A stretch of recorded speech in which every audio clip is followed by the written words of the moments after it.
Richie was a person who everybody related to. Richie was the kind of person who gave back to everybody. When Richie was your friend, he was your friend. We received this card when he was sick, and it was in reference To Kill a Mockingbird. And it was my dad's favorite book. My dad loved to read. He always stressed the importance of reading.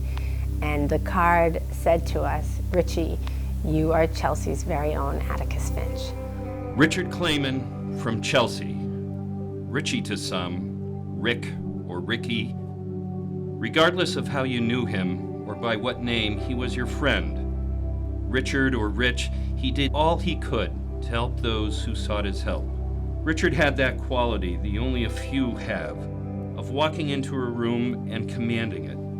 People would see him with a perfect suit, huge Chelsea smile, maybe an irreverent joke, and want to be there with him, soak him in, and be part of his glow.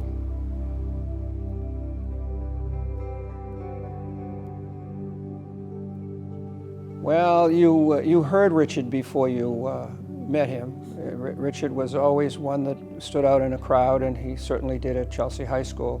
He was well known, loved to play basketball, and loved sports, and was very sociable and always got along with pretty much everybody. Well, first of all, people will tell you he had a lot of charisma, and that's true. But strangely, it wasn't something that developed. He had charisma when he was 15 years old. He didn't intimidate anybody. He was right down to earth with them. He was one of the most compassionate men that I ever met.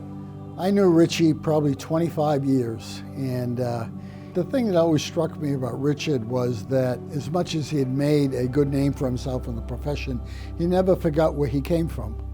And he was always in touch with people in his community at Chelsea and other communities. At the beginning, he was kind of like a mentor to me, and just his passion for everything that he did, it made me want to give back. There are many things he's done for people that people will never know about. I mean, he used to help kids pay their tuition to go to school. He used to go down and sit with people who were mentally ill and donate his time and to be with them for periods of time.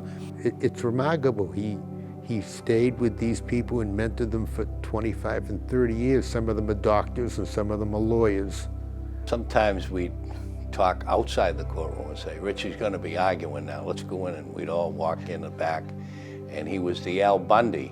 He always had the hands, and that was one of his great traits, to stand up before a judge. And he'd walk around the courtroom, both hands inside the belt.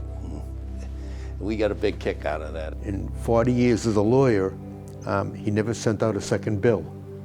He'd send out a bill, and if the bill didn't get paid, that was the end of it. And I would say to him, what are you doing here? We got to send out a second bill.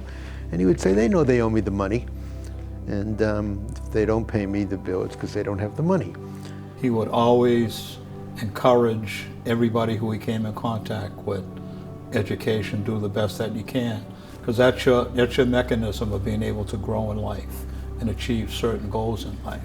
But if you don't do it with education, you're going to have a tough time trying to climb the ladder. This scholarship is a way for us to continue my dad's legacy. It's a legacy of kindness, of giving back, of paying it forward. Suffolk Law School is a place that gave him the ability to be a lawyer. He was proud of being a lawyer. He would recommend anybody to be a lawyer. He would recommend anybody to come to Suffolk Law School.